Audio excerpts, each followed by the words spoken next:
నవభారత నిర్మాణానికి కృషి చేస్తానని ఎన్డీఏ రాష్ట్రపతి అభ్యర్థి రామ్నాథ్ కోవింద్ తెలిపారు. రాజకీయాలకు అతీతంగా అన్ని పక్షాలను కలుపుకొని కృషి చేస్తానని చెప్పారు. యువజనుల ఆకాంక్షలను సాకారం కోసం కట్టుబడి ఉంటానని విజయవాడ పర్యటనలో తెలిపారు. నవ్యాంధ్ర అభివృద్ధికి చేదోడుగా నిలవాలని ముఖ్యమంత్రి చంద్రబాబు కోవింద్ను కోరారు.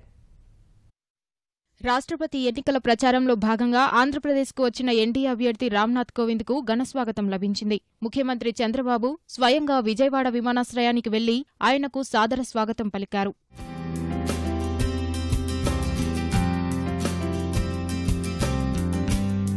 విజయవాడ ఏ కన్వెన్షన్ సెంటర్లో ఏర్పాటు చేసిన సమావేశంలో తెదేపా, భాజపా ఎంపీలు, ఎమ్మెల్యేలు, ఎమ్మెల్సీల సమావేశంలో కోవింద్ పాల్గొన్నారు.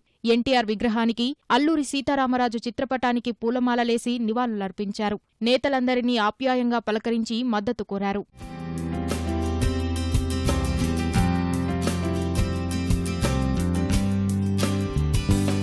ఎన్డీఏ అభ్యర్థిగా రామ్నాథ్ కోవింద్ను ఎంపిక చేయడంలో నేపథ్యాన్ని సమావేశంలో కేంద్ర మంత్రి వెంకయ్యనాయుడు, తెదేపా, భాజపా చట్టసభల సభ్యులకు వివరించారు. న్యాయ కోవిదుడు, సమస్యలపై అవగాహన కలిగిన సుదీర్ఘ అనుభవం ఉన్న నేతగా రామ్నాథ్ను అభివర్ణించారు. మీరు ఇచ్చిన సలహాలు, సూచనలు దృష్టిలో పెట్టుకుని మేము ఈ నిర్ణయానికి వచ్చాం.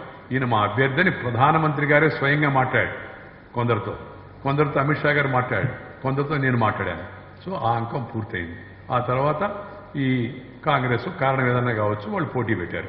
శ్రీ చంద్రబాబు నాయుడు గారు ప్రధానమంత్రి ఈ అభ్యర్థిత్వం చర్చ నిర్ణయం ఏం జరగకముందే ప్రధానమంత్రి గారు ఏ నిర్ణయం తీసుకుంటే దానికి తెలుగుదేశం పార్టీ కట్టుబడి ఉంటుంది, మేము సపోర్ట్ చేస్తాం.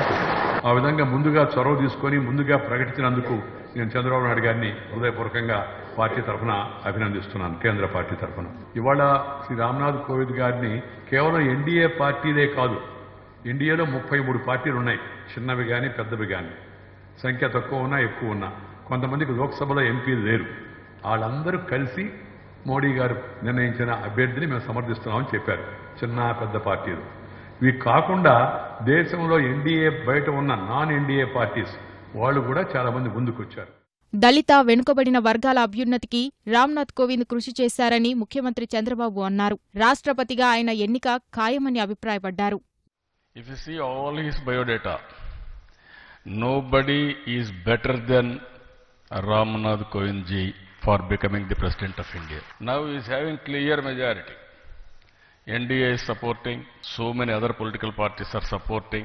He is having around or more than 70% of votes. At this stage, there is no need to have any other candidate to contest, according to me. I need all your best wishes for building this state, especially Amaravati as capital, and also building the state, new state. We are 3 years old baby. Now we have to, just now we are able to recover. I am confident, sir, with all your best wishes and good wishes, we will make our state more stable and more progressive.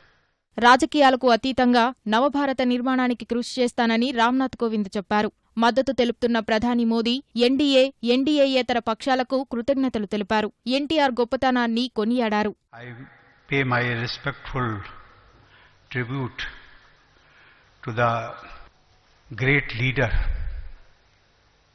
Mr. N.T. Ramarao. We used to call him Telugu pride. Sir, in Telugu, he is taken as Avatara. When I became the governor, I conducted myself in a non-partisan manner. I was not associated until date. Even when I resigned from governorship, I did not join any political party. I will maintain the same status and I will continue to keep the position of president above party politics. The well-being of every citizen is most important. I will always strive for the all-round development of the nation, to fulfill aspirations of youths and for the development of modern education. We have to fulfill the dream of New India till 2022, by which, when we will be celebrating the completion of 75 years of our independence.